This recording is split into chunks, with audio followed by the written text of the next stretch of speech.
It began with a door that shouldn't exist, in a mansion where every other room gleamed with cold perfection. What she found behind it wasn't hidden wealth or contraband. It was a child. And when she confronted her employer, a man whose influence reached into the highest corridors of power and the darkest alleys of the city, his denial was absolute and chilling. He told her, "She doesn't exist." What happens next exposes a global crime hiding in plain sight, where people are literally erased from the world. This is about Amara, a woman who took a job as a live-in maid to escape her own ruin, and the child named Jae-yeon, who became a ghost in a 5-story mansion. Their story isn't unique. It's part of a brutal global system that generates $150 billion a year by making people disappear. And it all starts with a simple, devastating lie. To understand how a child can vanish inside a home, you first have to understand the carefully crafted trap that brought Amara there. 8 months before she found the door, Amara Johnson was a certified nursing assistant at St. Vincent's Hospital, until her mother's cancer diagnosis turned her life into a spreadsheet of debt.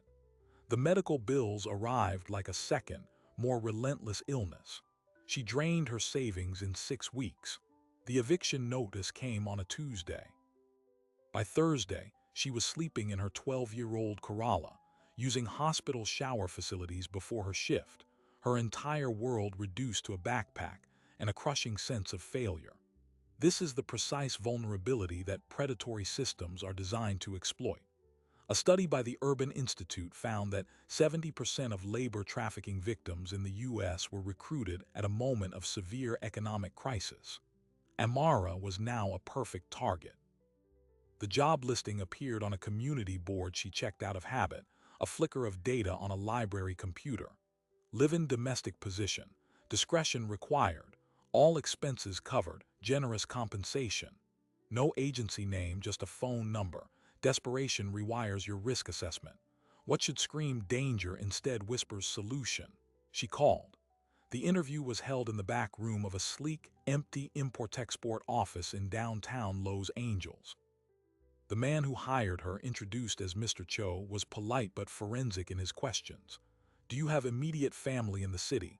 "No," Amara answered. Her mother had passed 2 months prior. "Are you prepared for a commitment with limited external contact? The principal values privacy." "I understand," she said. The salary he quoted was 4 times what she made at the hospital. He slid a white envelope across the table. "1 month in advance, for your transition. You will be collected tomorrow at 9 a.m. Think about that for a second. An upfront cash payment, vague duties, an emphasis on isolation. These are not job benefits. According to anti-trafficking organizations like Polaris, these are classic control mechanisms. The initial investment that creates a sense of obligation, and the isolation that begins the process of severing a person from the world that knows them. Amara, clutching the envelope that could cover her back rent and breathe life into her bank account, saw a lifeline. The system saw a commodity entering the supply chain. The car that picked her up was a black sedan with tinted windows. The driver didn't speak. They traveled for an hour, leaving the dense urban grid for the winding, wooded roads of the hills above the city. The mansion wasn't just a house. It was a statement of impenetrable wealth. A modern fortress of glass and steel, surrounded by a 10-foot wall. When the heavy gate closed behind the car, it sounded like a vault ceiling shut. Her employer was not Mr. Cho. He was Junho Kang. In business circles, he was known as a reclusive venture capitalist with ties to Asian markets. In other, darker files, he was understood to be a boss, with significant influence in a network that blurred the lines between legitimate commerce and organized crime. He met her in a vast, sunken living room that felt more like a museum. He was in his late 40s, impeccably dressed, his demeanor one of cool, detached assessment. "You will maintain the house," he said, his voice low and even. "You do not answer the door. You do not use the phone in the main hall. Your quarters are in the East Wing. The West Wing is not your concern. Do not enter it. Do not ask about it." The rules were delivered not with anger but with the absolute certainty of someone who has never been disobeyed. Amara nodded. the weight of the advance payment in her bag feeling less like money and more like a chain. The first weeks were a study in surreal normality. The work was meticulous but manageable, cleaning already clean surfaces, preparing meals that were often left untouched, maintaining a palace of silence. Kang was frequently absent, leaving the house in a state of suspended animation. She saw no other staff. The isolation was absolute. She had her phone, but the service in the hills was notoriously poor, a fact she now understood was not a coincidence but a feature. Her world shrank to the routines of the mansion. This is the grooming phase of control. The victim is acclimated to isolation, their world deliberately narrowed to the environment controlled by the trafficker. The strange becomes normal. But the silence was punctuated by strange details. She would sometimes find a small, pink hair elastic in a hallway she had just cleaned. A child's spoon, brightly colored, would appear in the kitchen sink. Once, she heard the faint, unmistakable sound of a children's cartoon melody, muffled and distant as if through a wall. When she mentioned the spoon to Kang, his reaction was instantaneous and cold. "You are mistaken," he said, his eyes locking onto hers with a warning that needed no words. "There are no children here. You are imagining things. Focus on your duties." The denial was so absolute it felt violent. It's a tactic called gaslighting, making a victim doubt their own perception of reality, a cornerstone of psychological control in trafficking situations. The tension between what she saw and what she was told to believe created a slow-burning crisis in Amara's mind.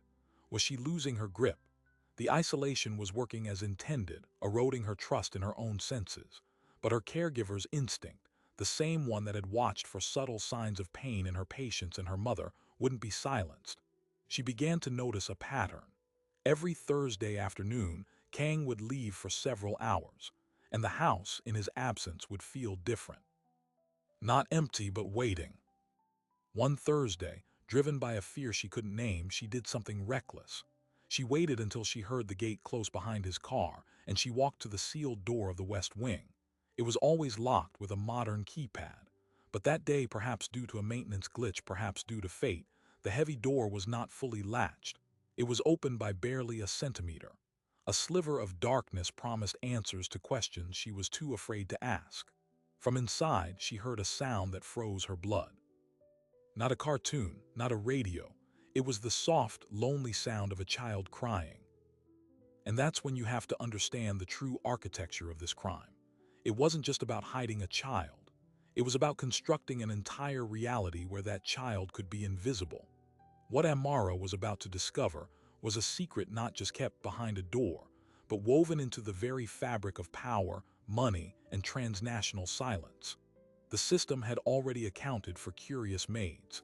It just never expected one who had nothing left to lose but her own humanity. She pushed the door open and the world she knew shattered. The West Wing wasn't a wing at all. It was a single long corridor stripped of any furnishings, ending in a heavy steel door that looked like it belonged in a secure facility, not a home. A small, reinforced window was set into it at eye level. The crying was clearer now, a hopeless, muffled sound. Through the glass, Amara saw a room that was a cruel parody of a child's bedroom. Pink walls, a small bed, a scattering of toys. And in the center, a little girl, no more than 5 years old, clutching a worn teddy bear, her face streaked with tears. She was Jae-yeon. The door was locked with a keypad and a physical deadbolt, but beside it on a small shelf was a tray with a half-eaten bowl of rice and a plastic cup of water. A feeding slot was built into the bottom of the door. This wasn't a room, it was a cell. Amara's mind, trained in caregiving, immediately cataloged the signs of neglect. The child's hair was matted. Her clothes, a simple nightdress, were too small. The room, while containing toys, had no natural light, no books, no connection to the outside world. This was prolonged, systematic isolation. According to the American Psychological Association, such sensory and social deprivation in early childhood can cause irreversible developmental damage, affecting speech, emotional regulation, and the ability to form attachments. In that moment, Amara's fear evaporated, replaced by a cold, surgical rage. The mysterious spoons, the hair ties, the denied melodies, they weren't hallucinations, they were evidence. And Junho Kang had built an entire fortress of lies to conceal it. She didn't flee. She did something far more dangerous. She knelt by the door, her voice soft through the glass. "Hey, hi there, my name is Amara." The child flinched, scrambling back on the bed, her eyes wide with a fear that spoke of stranger danger, but also of a deep, learned terror of any adult. Amara's heart broke. She stayed there, talking in a low, steady stream, not moving closer, just making her presence a soft, non-threatening fact.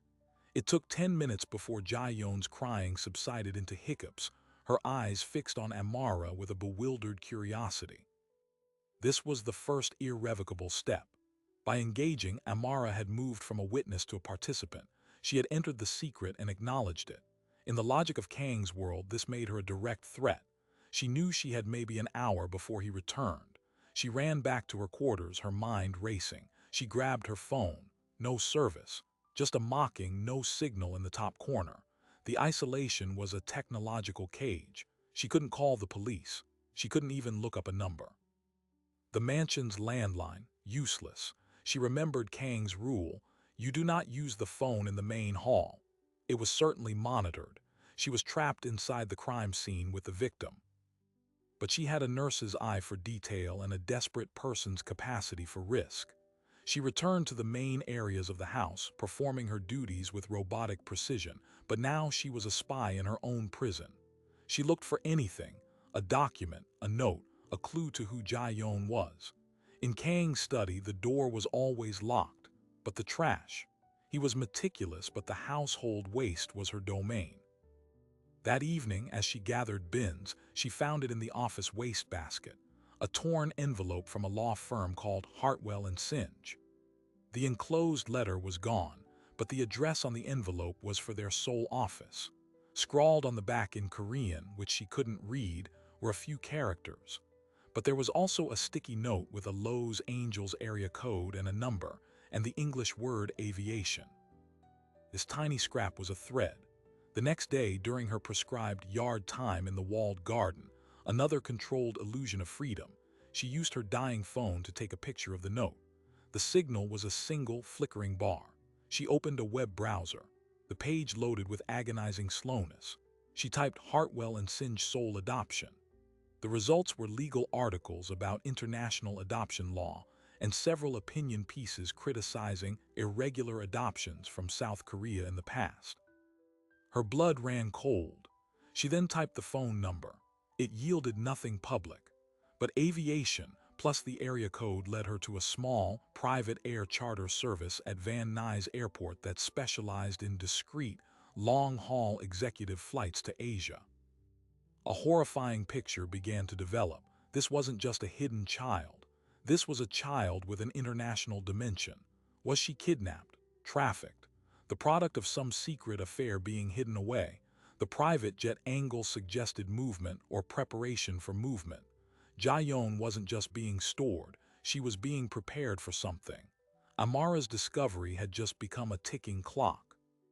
3 days after finding Jaeyoon, Kang returned from a trip. He summoned Amara to his study. The room was lined with books he'd never read and art that felt chosen for value, not love. He stood by the window, his back to her. "You have been in the West Wing," he said. It wasn't a question. The silence that followed was heavier than any accusation. Every instinct told her to deny it, to obey, to survive. But the memory of Jaeyoon's face rose up, and the lie died in her throat. "There's a child in there," Amara said, her voice surprisingly steady. Kang turned slowly. His expression wasn't angry. It was weary, almost disappointed, as if she'd broken a delicate piece of machinery. "You are mistaken," he repeated, the same phrase as before, but now it carried the weight of a final verdict. "What you think you saw does not exist. It is a stress-induced fantasy. The isolation here can play tricks on a fragile mind." He was doubling down on the gaslighting, but the stakes were now existential. "I saw her," Amara insisted, holding his gaze. "Her name is Jaeyoon. She's scared and alone." The use of the name was a tactical detonation. Kang's mask of calm cracked for a microsecond, a flash of pure, unadulterated panic in his eyes. Then it was gone, sealed behind a wall of ice. "You will cease this fiction," he said, his voice dropping to a deadly whisper. "If you value your position, your safety, you will forget whatever delusion you have constructed. The alternative is removal. Do you understand?" The word removal hung in the air, ambiguous and terrifying. Firing, deportation, or something far worse. He was no longer just her employer. He was a man revealing his capacity for threat. Amara understood perfectly. She nodded, playing the part of the chastened employee. "I understand. I'm sorry, Mr. Kang." It was the performance of her life. He dismissed her, but the battle lines were now drawn in invisible ink. He knew she knew, and she knew he would act to protect his secret. The house was no longer a gilded cage, it was an active battlefield. Her only advantage was that he likely underestimated her. He saw a desperate, lonely maid, isolated and vulnerable. He didn't see the caregiver who had navigated hospital bureaucracies and her mother's painful decline, a woman with a backbone of tempered steel. That night she formulated a plan. It was insane. It was her only option. She would have to get proof, concrete, undeniable proof that could survive his denials. She needed a photograph, not of the room, but of the child in the room. And to get it, she would need to get Jae-yeon to the door's window at a specific time and use her phone's camera from the corridor. It would require building trust with a traumatized child through a solid steel door and timing it for when Kang was guaranteed to be absent. She began a new routine. During her morning cleaning, she would spend 5 minutes at Jae-yeon's door, speaking gently, telling stories, singing soft songs. She slid small treats through the feeding slot, a strawberry from breakfast, a piece of chocolate she'd saved from her own rations. Slowly, the fear in Jae-yeon's eyes was replaced by a wary anticipation. The child began to wait for her, sitting by the door. She still didn't speak, but she would press her small hand against the glass. Amara would match it with her own. It was a heartbreaking connection, built through a barrier. A week into this fragile ritual, Kang announced a business dinner in the city. He would be gone from 6 until late. This was the window. Amara's hands shook as she prepared. She charged her phone to full. She practiced angling it in the corridor to avoid glare on the glass. When the gate sensor chimed, signaling his departure, a cold calm settled over her. This was it. She went to the west wing door. "Jae-yeon, it's Amara, can you come say hello?" She heard the soft pad of feet. The little girl's face appeared at the window, curious. Amara held up her phone, pointing to it. "I'm going to take a picture, okay? A picture of your pretty face, it's just for me." She didn't understand, but she didn't retreat. Amara lifted the phone, focused, and clicked. The shutter sound was deafening in the silent corridor. The image on the screen was crystal clear. Jae-yeon's face, the stark room behind her, the date and time stamped digitally in the corner. It was evidence. It was a nuclear weapon. In that moment of triumph, she heard it, not the gate. A soft asterisk click from the direction of the main house, a door closing. Someone was home, Kang. He couldn't be back. Her blood turned to ice. She hadn't heard the gate, which meant whoever was here had never left. The mansion had another occupant. She wasn't alone with Jae-yeon. She was trapped with someone else. And that someone had just heard the shutter of her phone camera echo through the deathly quiet house. The game had changed again. The secret wasn't just Kang's. She had just stumbled into the heart of a network, and its other members were already inside the walls. Amara froze, the phone still in her hand. The sound hadn't come from the front gate, it came from inside the house. There was a basement, a part of the mansion she didn't even know existed. Her mind raced. A guard, another servant. She slipped the phone into her dress pocket, the evidence burning against her leg, and moved back into the main corridor with a false, casual calm. The house was silent again, but the silence was now a living thing, watching her. She found the door to the basement in a shadowed alcove near the kitchen pantry. It was always closed, and she'd assumed it was a utility room. Now it stood slightly ajar. She heard voices, low and conversing in Korean. 2 men. One was Kang. He was home. The dinner had been a ruse, a test. The other voice was younger, sharper. She caught a few words in English: delivery, final payment, and the package. Her blood ran cold. She retreated to her room, her mind assembling a new, terrifying map. The mansion wasn't just a prison for Jae-yoon, it was a node in a network. The basement was a secure meeting point. Kang wasn't working alone. He had associates, maybe enforcers, living on the property. She was surrounded. That night, for the first time, she barricaded her bedroom door with a chair. The photograph on her phone was no longer just evidence. It was a death sentence if discovered. She needed to get it out. But how? The next morning, during her supervised grocery trip with the silent driver, who she now understood was not just a chauffeur but security, she saw an opportunity. At the store, she asked to use the restroom. Inside the stall, she opened the email app on her phone. The signal was weak but present. She typed in the generic contact email for the National Human Trafficking Hotline, attached the photo, and wrote a frantic, truncated message. Child Jae-yoon imprisoned in Kang Mansion Hills above LA. Help. Amara. She hit send. The wheel spun and spun. Then send failed, no network connection. The store's Wi-Fi was locked. She had gambled and lost. But the attempt had cost her. When she returned to the car, the driver, Jin, looked at her longer than usual. He said nothing, but his demeanor had shifted from indifferent to vigilant. They were monitoring her electronic activity. The house's network, her phone's potential signals, it was all controlled. She was in a digital black hole. Back at the mansion, Kang was waiting in the foyer. In his hand was a sleek satellite phone. "Your loyalty is being evaluated, Amara," he said, his voice devoid of emotion. "You attempted an external communication this morning." He hadn't seen the message, but their system had detected the attempt. The trap had layers she hadn't imagined. "This is your final warning. The next transgression will result in termination of your contract and repatriation." Repatriation. The word was a velvet glove over an iron fist. As an undocumented worker in a hidden job, a status she now realized they had deliberately engineered, she had no rights. Repatriation could mean being handed to corrupt officials at an airport, or it could mean disappearing into a van. The threat was clear. Here's the brutal economics of it. A report by the International Labor Organization estimates that forced labor in the private economy generates over $140 billion in illegal profits every year. A single high-value asset like Jae-yoon, whether for adoption, marriage, or other purposes, can be worth hundreds of thousands. Amara, as a potential leak, represented a catastrophic loss. From a business perspective, she was now a liability to be neutralized. Kang's warning was a corporate restructuring notice.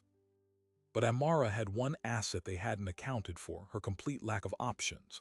When you have nothing to lose, your risk calculus changes. That afternoon, she made a decision. If she couldn't get the evidence out, she would have to get Jae-yoon out. It was an insane plan. A lone woman with a limp from an old injury against a secured mansion with armed guards trying to extract a traumatized child. The odds were zero, but she had to try. She began her preparations. She studied the guards' patterns from her window. She noted the timing of the security camera sweeps in the hallways. There were blind spots, brief seconds when a person could move unseen. She used her nursing skills to quietly pilfer supplies: a bottle of water, protein bars from the kitchen, a small first aid kit. She packed a go bag and hid it in the air vent in her room. She was planning a prison break from the inside. 2 nights later, a storm rolled in over the hills. Thunder masked sound. The heavy rain would obscure camera views. It was now or never. She waited until 2 a.m. The house was quiet. She moved through the blind spots, a shadow in the darkness, her heart hammering against her ribs. She reached the west wing door. She had stolen the code. Earlier that week, while cleaning Kang's study after he'd left in a hurry, she'd seen a notepad on his desk. At the top, written in his precise hand, was a 6-digit number. She memorized it. It was a guess, a desperate one. She punched the numbers into the keypad. A soft beep, a green light. The deadbolt clicked open. Her breath caught. She was in. The room smelled of antiseptic and loneliness. Jae-yoon was awake, sitting up in bed, her eyes wide with fear in the flash of lightning. "SHHH, it's me, Amara," she whispered. "We're going on an adventure. We're going to get help." The child didn't speak, but she didn't scream. She held out her arms. Amara bundled her in a blanket, picked her up. She was heartbreakingly light and moved back into the corridor. They had to cross the main hall to reach the servants' entrance near the kitchen, which led to the side garden and potentially over the wall. Halfway across the vast marble floor, a voice cut through the darkness. "Stop!" A floor lamp clicked on. It was Kang. It was an older woman, elegantly dressed in a silk robe, standing at the top of the main staircase. Mrs. Kang. A woman Amara had never seen, who supposedly lived in Seoul. Her expression was not angry but profoundly sad. "You cannot take her," she said, her English accented but perfect. "You do not understand what you are doing." This was the "wait, it gets worse" moment. The secret wasn't just Kang's, it was a family affair.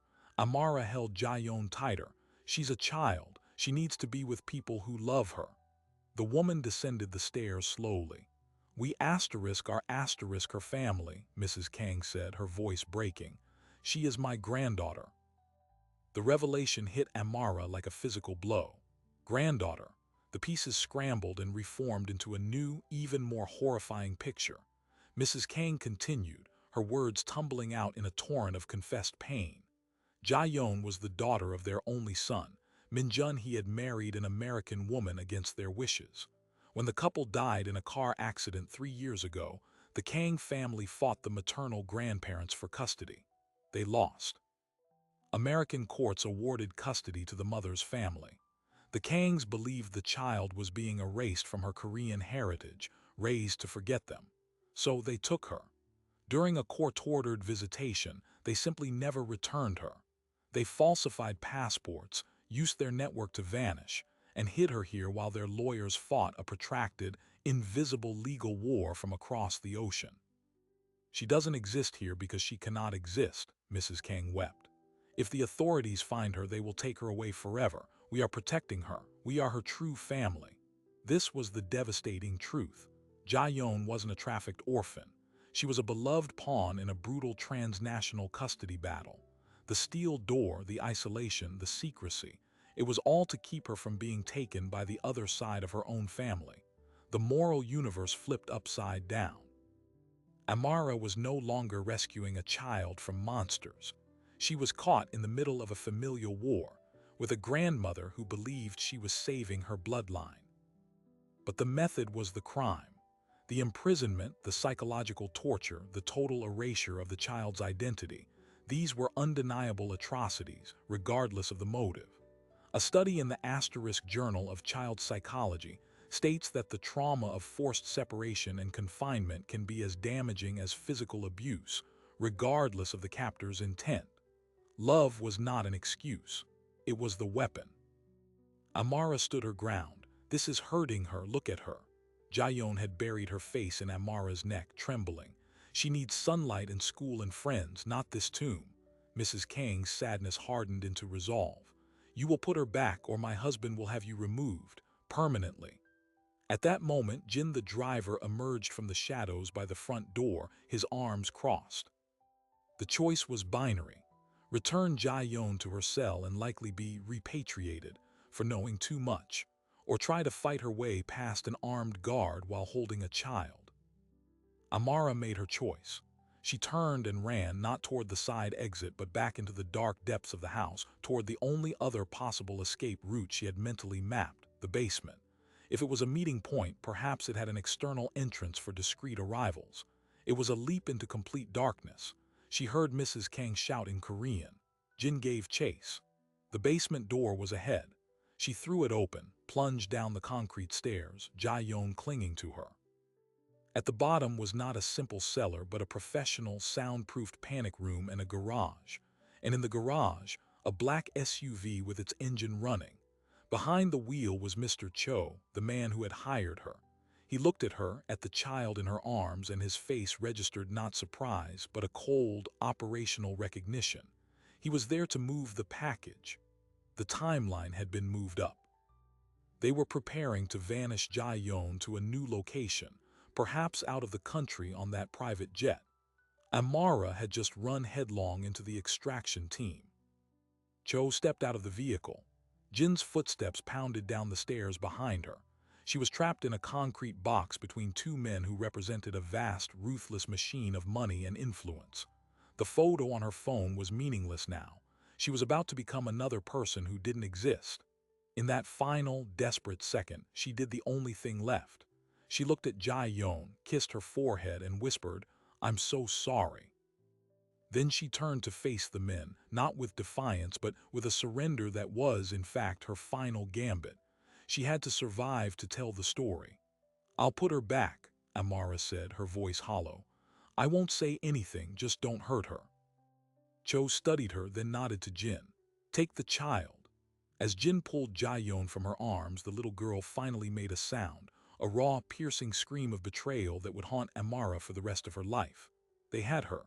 They had the child, and Amara had just voluntarily walked back into her cage. But as Jin carried the sobbing Jaeyoon up the stairs, and Cho motioned for Amara to follow, she noticed something. In her struggle, the phone had fallen from her pocket. It lay on the concrete floor, partly under the SUV, the screen cracked but still glowing. On it, the photo of Jaeyoon's face stared back at her. Cho hadn't seen it. It was her one remaining thread to the truth. And as he led her away, she knew the real battle was only just beginning. The next move would require going to war with a family that had everything to lose, using the only weapon she had left, a story that officially did not exist. They locked Amara in the wine cellar, a cold, dark room behind the garage. It was meant to be a holding cell until they decided her fate. But in the darkness, she realized two things. They hadn't searched her, and the keys to the cellar door were hanging on a hook just outside, visible through a narrow grate. They had underestimated her again. They saw a trapped woman. She saw a puzzle. Using a wire from a broken champagne cage she found on a shelf, she spent 2 painstaking hours fishing for the keys through the grate. When they finally clattered to the floor and she could pull them through, it wasn't just an escape. It was a declaration of war. She didn't run for the hills. She crept back into the garage. The SUV was gone. Cho and Jin had left, presumably to secure a new location. But her phone was still there, shattered on the concrete. The screen was a spiderweb of cracks, but it powered on. The photo of Jaeyoon was safe. And then she saw it. A new notification. In the brief moment when she tried to send the email at the grocery store, the phone had connected to a sliver of network just long enough to sync her cloud backup. The photo had automatically uploaded. It was sitting in her private cloud storage, time-stamped and geotagged with the mansion's coordinates. The evidence was no longer just in her hand. It was in the digital ether, beyond the reach of any basement or locked door. This changed everything. She could run now, call the police, and have proof waiting for them. But she thought of Mrs. Kang's tears, of the twisted love that built a prison. She thought of the private jet and the law firm in Seoul. If she brought in the LAPD, it would become a frantic public custody battle played out in headlines. Jaeyoon would be torn from one cage and placed into the sterile limbo of child services, while armies of lawyers fought over her. There had to be another way. Amara used the satellite phone she found in the garage's control room. She didn't call 911. She called the number on the torn envelope, Hartwell and Singe, the law firm in Seoul. When a receptionist answered, Amara spoke with a calm authority she didn't feel. "My name is Amara Johnson.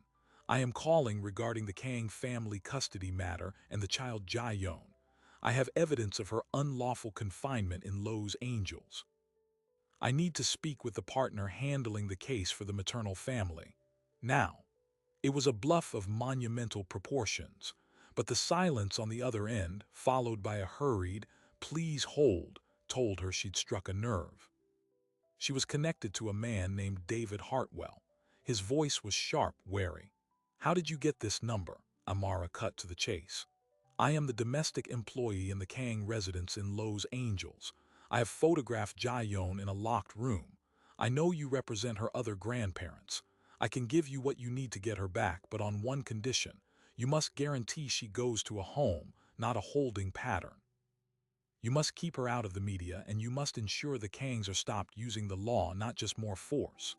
Hartwell was silent for a long time. Then he said, "We have been trying to locate her for 18 months. We have court orders. We have nothing to trace.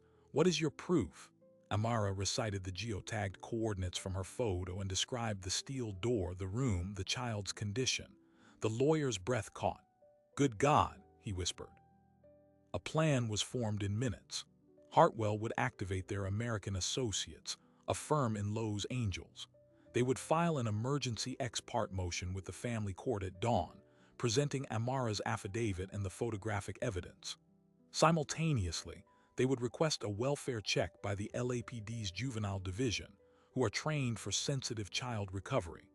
The goal was to have the law arrive at the mansion with such swift, precise authority that Kang's network would be paralyzed. They couldn't shoot their way out of a court order served by police and a social worker. Amara's role was to stay safe and be ready to testify. She hid in the woods beyond the estate wall, watching the mansion through the night. At 6 a.m., 3 black sedans and an unmarked police SUV came up the road. They didn't storm the gate. They used a loudspeaker, announcing they had a court order for the immediate recovery of Jae-yoon Kang. It was a legal siege. After 20 minutes, the gate opened. Amara, from her vantage point, saw Mrs. Kang on the steps, weeping, as a female police officer carried Jae-yoon, wrapped in a blanket, to a waiting car. The child was safe. The system, for once, had worked. But the aftermath was where the true cost was tallied. Junho Kang was arrested for international parental kidnapping, a federal crime. His network began to unravel as financial and immigration investigations spun off from the case. Mrs. Kang was not charged, deemed a secondary actor under duress, but her family was shattered. In the following weeks, Amara learned the full, devastating truth through the court proceedings. Jae-yoon's maternal grandparents were not the villains the Kangs had painted. They were retired teachers from Oregon who had spent their life savings on private investigators, desperate to find their granddaughter. The Kangs' wealth and influence had simply outmatched them at every turn, until a maid with a phone changed the equation.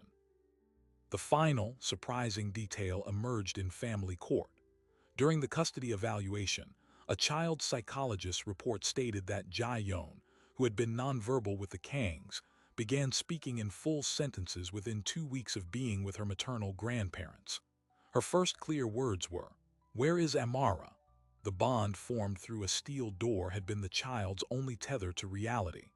Amara was called to testify. When she entered the courtroom, Jae-yoon, sitting with her grandmother, pointed and said, "My friend."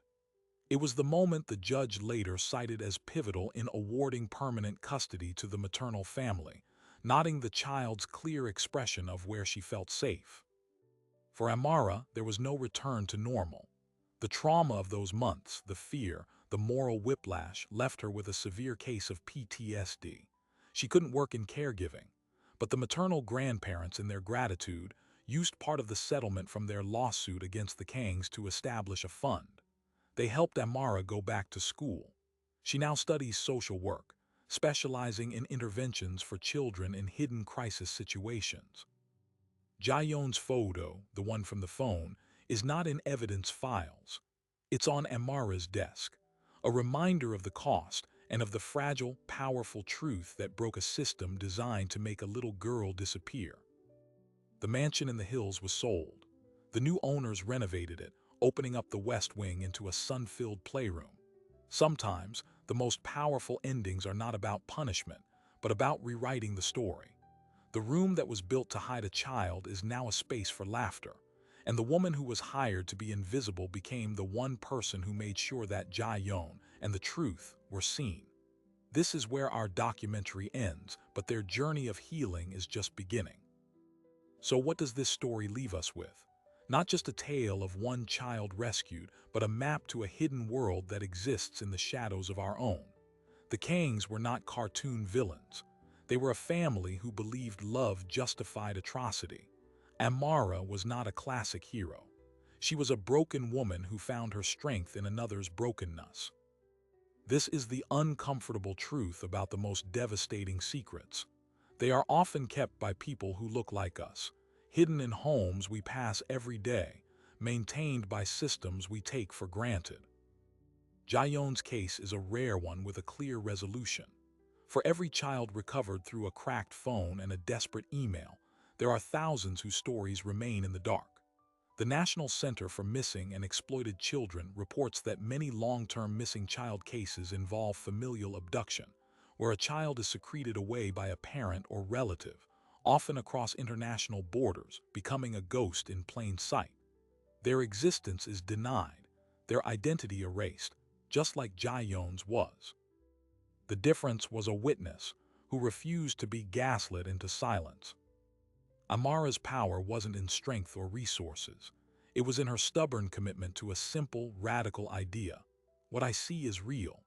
In a world that increasingly asks us to doubt evidence, to accept alternative facts, and to mind our own business, that commitment is a revolutionary act. She looked at a door she was told to ignore, heard a cry she was told was imaginary, and chose to believe her own eyes and ears. That is the first and most powerful line of defense against any system built on lies. The mansion's new playroom is a symbol, but a fragile one. For every room that is open to light, others remain sealed. The work is never finished. It continues in courtrooms where lawyers like David Hartwell untangle international law, in the therapy sessions that help children like Jae-yoon relearn trust, and in the classrooms where people like Amara are now training to spot the signs the rest of us miss. This story asks us a final, lingering question. What are the doors in our own world that we've been told, explicitly or implicitly, not to open? What whispers do we dismiss as stress, as imagination, as someone else's problem? The machinery of secrecy depends on our compliance, on our willingness to look away. Amara and Jae-yoon remind us that the opposite of secrecy is not just exposure. It is attention. It is care. It is the courage to see what is right in front of you and to name it. If you want to see more stories that pull back the curtain on hidden worlds, that explore the profound impact of one person's choice to look closer, then hit that subscribe button. Your attention is the most valuable currency there is. Tell us in the comments where you're watching from and what this story made you think about. Because the next door that needs opening might be closer than you think. Thanks for watching.